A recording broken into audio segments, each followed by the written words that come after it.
Yo guys, what's going on? I'm Tim. This is the Cash Kelly and AC Sports Report. Last night was not a pretty game on Sunday night. You can bet that NBC wished they could have pulled the plug on the Saints and the Colts prior to the game. But after the game, a 62-7 thrashing by the Saints. And thank God that I started Drew Brees, Darren Sproles, and Jimmy Graham on my fantasy team, because if not, I would have been even more screwed than I already was. Instead, I'm probably going to win. Thank you, Drew Brees and the Saints, for that one. Now, on to the Colts' perspective of this. 62-7. I didn't even believe that. I went to bed when it was in the 40s, I think, and you never see NFL teams score 60. This is like watching Ohio State versus Florida International. It's like something out of that. And I know everyone, and I'm one of them, has said that Peyton Manning is one of, if not the best quarterbacks of all time. I don't think anyone would ever deny that. Whether you're on the Manning or the Brady side, it really doesn't matter. You know that he is one of the best ever. But my God, it cannot just be Peyton Manning that makes this whole team go. Peyton Manning didn't play defense last year that stopped them from scoring 62 points last year. Peyton Manning didn't play in the Super Bowl the other year when the Saints were held to 30 points. I mean, that seems bad for a Super Bowl, but my God, it seems better now than 62. They almost doubled it last night. The Colts have a lot of issues. That's basically the point of it. A lot of it is just having Manning out and being too built around him. But a lot of it is they just don't... They need a new secondary. Bob Sanders obviously gone. They need a new leader. That's secondary.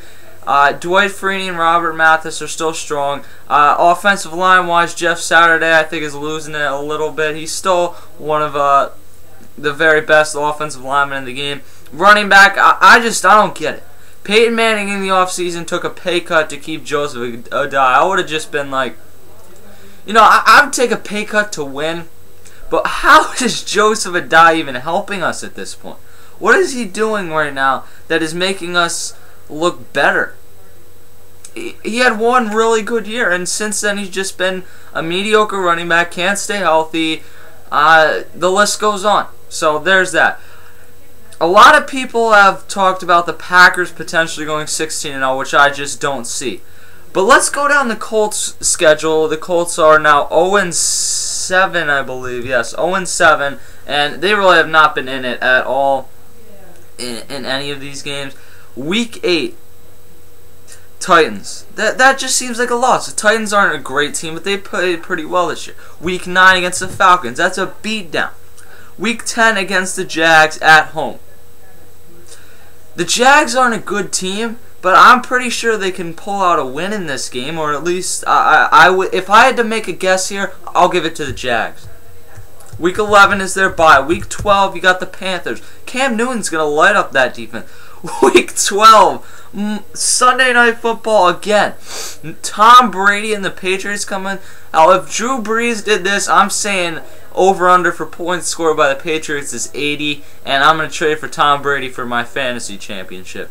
And they better hope by week 14 that the Ravens have clinched something and that they're resting starters, because week 14, you got the Ravens. There's no way in hell you're beating the Ravens.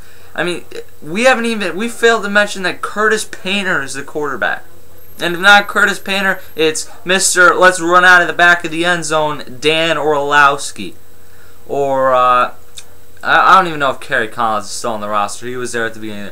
Week 15, Titans, that's another loss in my mind. Week 16, the Texans probably will have this division wrapped up, and it is very likely that they will be resting some players, so that might be possible. But I mean, I'm not going to even bet that they're going to beat their backups the way they played last night. And then week 17 against the Jags in Jacksonville, that just does not seem like a win either. So I think in the end that the Jaguars or the Colts will get 1 or 2 wins this season. But it does speak to how good and how much Peyton Manning is meant to that. I've always said, even if Tom Brady's been better in certain years, he has not meant as much to the Patriots as Peyton Manning has meant to the Colts, and I've stuck with that despite the fact that he has had better receivers. I think what Peyton Manning does for that team is just way more than what Tom Brady does. I think a lot of what Brady does is a system, and don't get me wrong, I think Tom Brady, by the time it's all said and done, these guys might be 1 and 2 and greatest of all time. But watching this, we watched Matt Castle go 11 and 5 with the Patriots, and then you watch this happen with the Colts when Peyton Manning's gone. I'm gonna have a tough time really convincing anyone that Tom Brady meant as much to the Colts or to the Patriots as Peyton Manning does to the Colts.